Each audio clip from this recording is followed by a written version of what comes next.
Olá pessoal, tudo bem com vocês? Professora Grace Kelly, da Escola João Paulo II.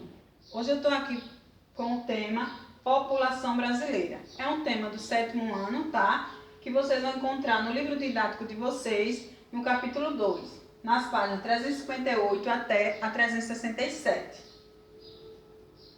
População brasileira é bastante miscigenada. Isso ocorreu em razão da mistura de diversos grupos humanos que aconteceu no país.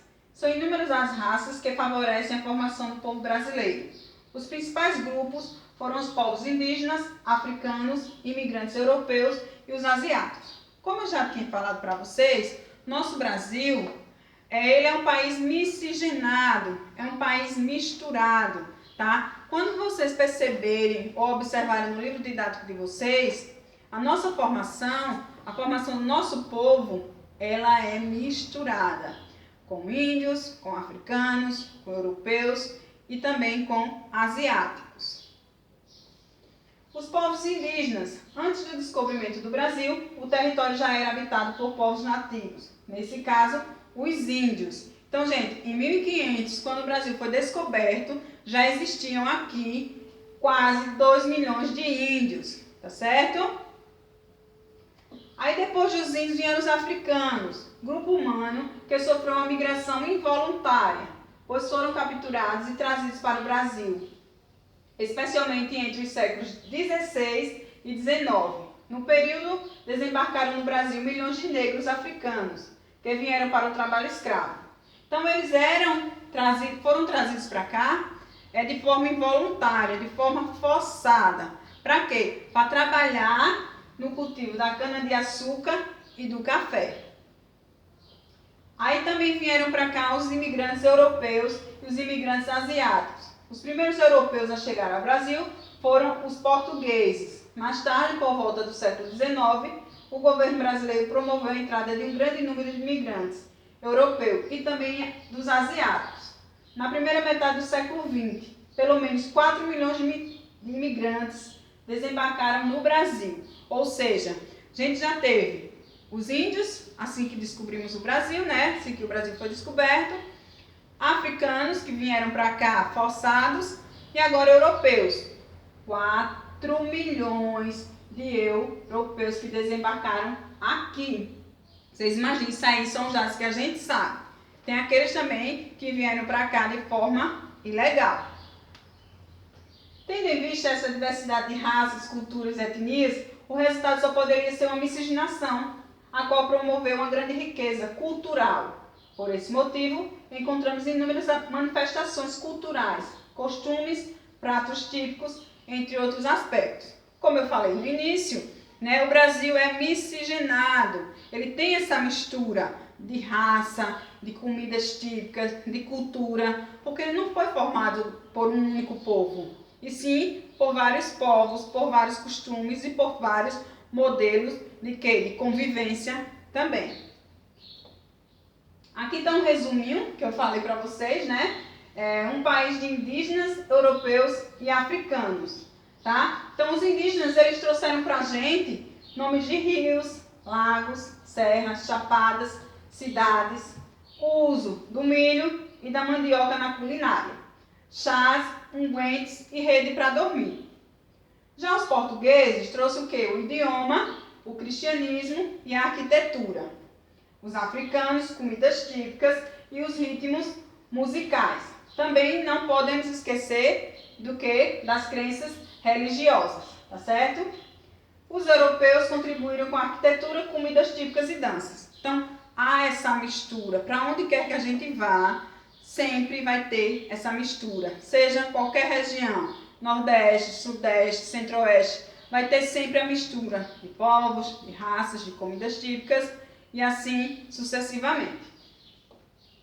Agora a gente vai para a densidade demográfica do Brasil. Sabendo que a gente falou sobre a formação do povo brasileiro e agora a gente vai falar sobre densidade demográfica. No Brasil, ou seja, o Brasil no mundo, ele é o 5º país mais populoso do mundo. Em primeiro lugar, a China, o segundo, a Índia, o terceiro, Estados Unidos, o quarto, a Indonésia e o quinto, o Brasil, com quase 200 milhões de habitantes. China e Índia têm mais de 1 bilhão de habitantes, ok? A população brasileira está irregularmente distribuída, pois há regiões densamente povoadas e outras com baixa densidade demográfica.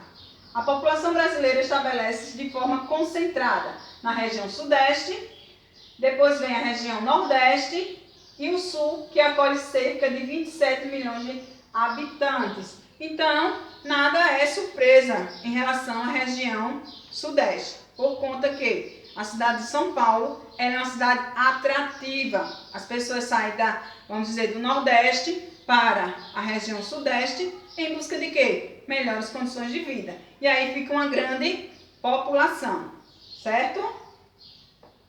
A irregularidade na distribuição da população fica evidente quando alguns dados populacionais das regiões ou estados são analisados. Somente o estado de São Paulo concentra cerca de 41 milhões de habitantes, sendo superior ao contingente populacional das regiões Centro-Oeste e Norte juntas. A população brasileira está distribuída em um extenso território, com 8,5 milhões de quilômetros quadrados. Em virtude disso, a população relativa é modesta, com cerca de 22,4 habitantes a cada quilômetro. Então, o Brasil ele é um território extenso, 85 milhões de quilômetros quadrados.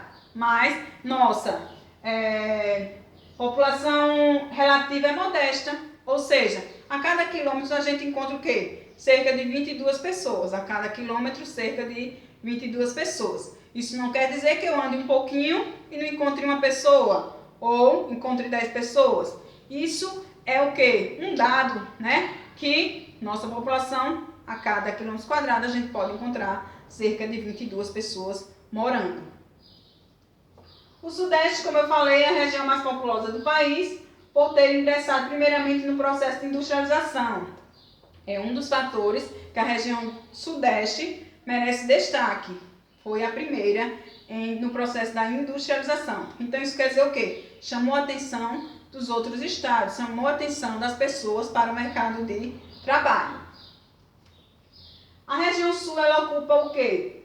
O segundo lugar. As causas dessa concentração devem-se principalmente pelo fato de a região ser composta por apenas 3 estados e pela riqueza contida neles, o que proporciona um elevado índice de urbanização, isso na densidade demográfica, ok?